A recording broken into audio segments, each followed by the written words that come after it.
पिताजी से बोले कि ये जो प्यारेलाल आवारा टाइप उपन्यास लिखे जाते हैं, एक आदमी आया था पुष्पी कार्यालय की ओर से, उसको ऐसा उपन्यास चाहिए और वो हमको इतने पैसे देने के लिए तैयार है, कुछ सस्ते किस्म का उपन्यास। और उस समय बुद्धिसेन जी फाका कर रहे थे। इन स्थितियों में घर आए थे, महावीरन गली वाले घर में।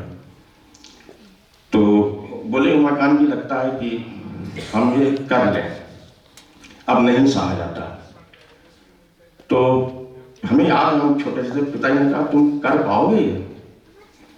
तो फिर पिताजी बोले टुकुर टुकुर देख के आ रहे हो, फिर 10 रुपया निकालो फिर। और उसको लेकर जिसने विश्वास से भर गए वो, तो बोले यही तो हमारी पूंजी है। तो उन्होंने कहा लेकिन लगता है पंडित जी, अंततः आदमी टूट जाता है, तो ऐसा ना करें कि समझौते के साथ ही जिए फिर, अगर एक दिन टूट ही जाना है तो बोले तुम्हारी बात से हमको एक संदर्भ याद आ रहा है। 4-5 दरिंदे जुटे हुए हैं एक महिला पे, और ये तय है, सुनिश्चित है कि उसका रेप हो जाना है। बावजूद इसके वो प्रतिरोध करती है, लड़ती है, झगड़ती है, दांत काटती है, मुंह में ठुसा कपड़ा निकाल के गालियां देती है, चिल्लाती है, चीखती चिल्लाती है, बोलती है, शोर करती है, आवाज करती है, इस उम्मीद में कि शायद कोई सुन ले मेरी गुहार। 1% उम्मीद है कि शायद मैं इस स्थिति से उबर जाऊं, जबकि उसको मालूम है कि ऐसा उसके साथ घट जाना है। तो पिताजी ने कहा कि ये सच ये नहीं है कि सच ऐसा हो जाता है उसके साथ, सच ये है कि वो जानते हुए भी उसके साथ ये हो जाएगा, वो लड़ती है, संघर्ष करती है, और ये संघर्ष ही उसका सच है, और यही सच रचनाकार का सच है। और इसी सच को बुद्धसेन जी पूरे जीवन जीते रहे। उन्होंने जिस तरह से प्रतिरोध में और विक्षोभ के साथ भी अपनी बातें कही हैं, और जितना सादे रंग थे, जितने कच्चे रंग थे, सारे के सारे उड़ गए। जितने कच्चे रंग थे, सारे के सारे उड़ गए। ये मेरे दिल का वर्क इतना कभी सादा न था। एक बार बंबई स्टेशन पे मिल गए, ऐसे ही किसी मुशायरे में गए थे, हम भी किसी सिलसिले से वहां थे। तो अचानक से लोकल से एक नौजवान कट गया, और जैसे ही वो कटा, लोकल 1-2 मिनट के लिए रुकी होगी, और वो भरा गया उसका शरीर, और लेके किनारे चले गए लोग। एकदम डगडगाई आंखों से वो दृश्य देखते रहे, और लगा कि बंबई के चेहरे पे, गले में, आंखों में कोई रेख भी नहीं उभरी। यातायात फिर जैसे था शुरू हो गया। तो बोले यश, देख रहे हो, दरिया में वो पहले सी रवानी भी नहीं है, वो शोर मचाता हुआ पानी भी नहीं है, आराम से बहते हुए पानी की सतह पर अब डूबने वाले की निशानी भी नहीं है। और छलछलाई आंखों से जब उन्होंने उसी समय कहा, तो ये लगा कि संवेदना को इस तल पे जीने वाला आदमी, और कभी कभी तो ऐसा लगता था कि बहुत निष्ठुर भी हैं। जबान के जितने मीठे थे उतने कड़वे भी थे। कई बार चीजें बुरी लग जाती थी, और कई बार ऐसा भी होता था कि पंडित जी, लगता है कुछ आपको बात नागवार लग रही है। तो उन्होंने बोले कैसे कह रहे हो? तो हम कहें आपकी नाक की पकौड़ी बड़ी होती लग रही है। तो खिस से हंस देते थे बच्चों की तरह। और हमारा शहर जिस तरह से उर्दू जगत में भी उनको सम्मान मिला, ओरिएंट कैंप्स पे जिस तरह से बैठते थे, नैयर भाई को याद करते हैं, कृष्ण बिहारी नूर को याद करते हैं, मनोहर भाई आते थे, कृष्ण बिहारी नूर की कोई किताब छप रही थी, तो उसमें बाकायदे नूर साहब ने उनको अपनी किताब दी कि यार थोड़ा सा नोक पलक देख लेना इसमें। तो नूर साहब से कह रहे हैं कि क्यों आप हमको बेवकूफ बना रहे हैं? बोले कि नहीं भाई, तुम उसी में रहते जीते हो। मैं जिसे उड़ता बिछाता हूँ वो गजल आपको सुनाता हूँ। दुष्यंत को जिस तरह से वो आत्मसात किए हुए थे, और लबो लहजा खास तौर से जो कृत्रिम हिंदी इस्तेमाल करते हैं या जो फारसी निष्ठ उर्दू इस्तेमाल करते हैं, दोनों से उनकी असहमति थी। बोले हिंदुस्तानी जबान में गजल कहने में क्या दिक्कत है। वो एक उनका है ना कि है आंख में बच्चे के जो ठहरा हुआ आंसू, उसकी तो कोई था लगा भी नहीं सकता। ये एक जज्बा और ये एक समय के साथ संवाद करने वाली मुद्रा, बतियाती हुई मुद्रा, लोगों के दुख सुख में खड़े होने वाली मुद्रा, और खास तौर से जब वो बेलाग होकर अपनी बात कहते थे, असहमति व्यक्त करते थे, तो उनके चेहरे पे जैसे एक अतिरिक्त तेज आ जाता था, उनकी मुख मुद्रा याद आती थी। मुझे लगता है कि जैसे मैं अभी याद कर रहा हूं उनको, अहमद फराज कहते हैं कि दिल धड़कने की सदा आती है गाहे गाहे, दिल धड़कने की सदा आती है गाहे गाहे, जैसे अब भी तेरी आवाज मेरे कान में है। या उम्मीद फाजली का एक शेर वो अक्सर सुनाते थे। बोले यार अभी परसों तो आदमी मिला था अच्छा खासा, क्या हो गया उसको। तो बोले यार उम्मीद फाजली का एक शेर सुनो। कल उसकी आंखों ने क्या जिंदा गुफ्तगू की थी, गुमान तक ना हुआ वो बिछड़ने वाला है। बुद्धि सिंह के जाने से ये शहर एक तरह से बहुत खाली भी हुआ है। बुद्धि सेन जी दोस्त थे। बुद्धि सेन जी पिता के न रहने के बाद पितृवत मिला करते थे। बुद्धि सेन जी, मेरी पत्नियां बैठी हुई हैं, बोले गुड़िया के हाथ का हलवा खाए बहुत दिन हो गया।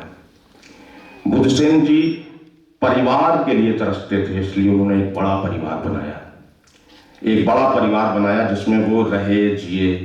और उनका जीना ऐसा था जैसे कि यात्राएं भी याद आती हैं, भोपाल की, होशंगाबाद की, बंबई की। तो कहते हैं कि तुम गुड़िया से पूरी बनवा लेना और हम तुम्हारी चाची से आलू बनवा लेंगे, और दोनों भाई खाते हुए चले चलेंगे। और कोई सदरी लें, कोई टोपी लें।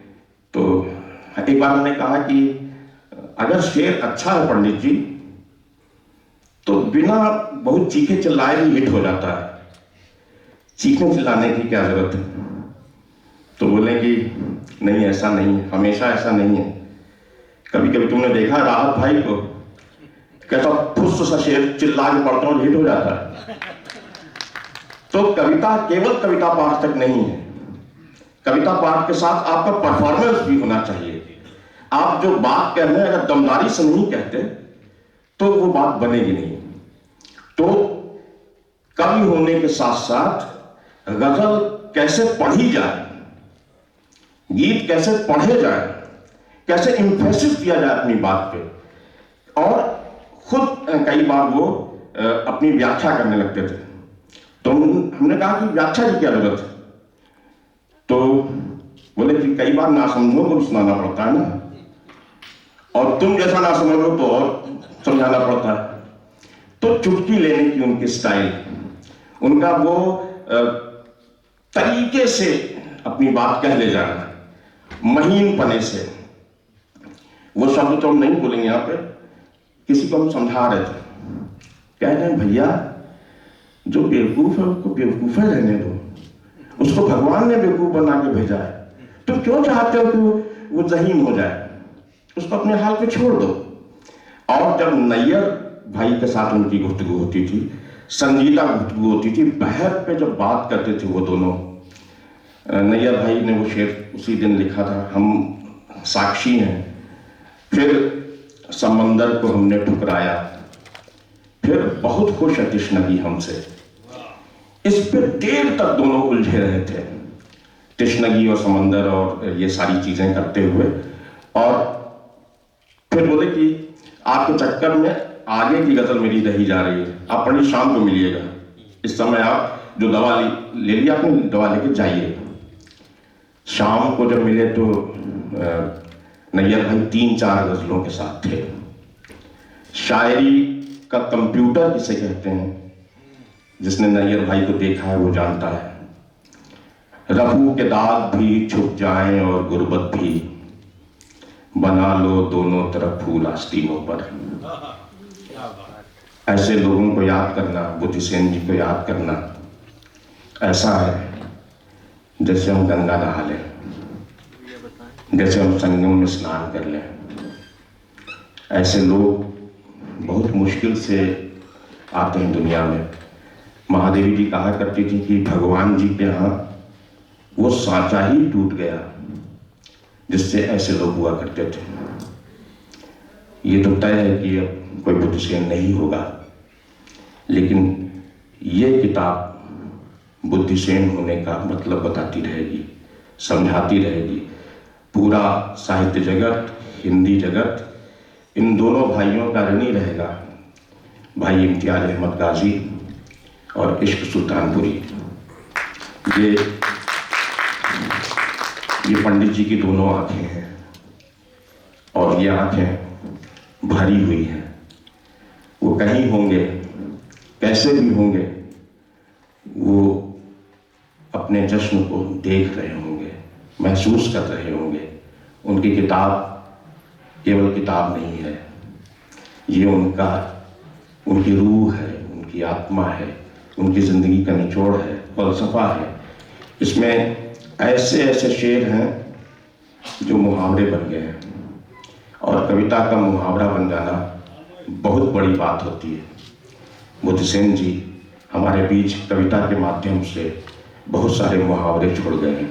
वो मुहावरे जिंदगी के हैं, वो मुहावरे इस दुनिया के हैं और इस दुनिया को पार कर जाने वाले भी हैं।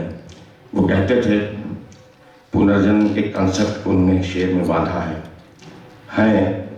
समंदर तक बदलते पानियों के सिलसिले, हैं समंदर तक बदलते पानियों के सिलसिले, नाव होगी दूसरे दरिया में इस दरिया के बाद। उनकी नाव जिस भी दरिया में होगी, इस दरिया की लहरें महसूस कर रही होगी।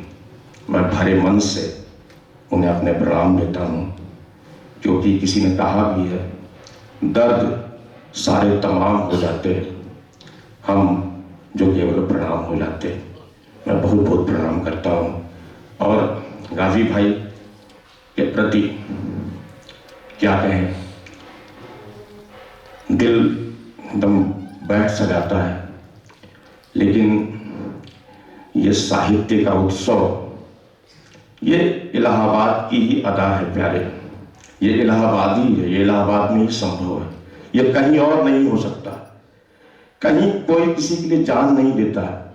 यहाँ लोग हैं जो एक दूसरे के प्रति इतना प्यार रखते हैं, इतना स्नेह रखते हैं, और ये इलाहाबाद है।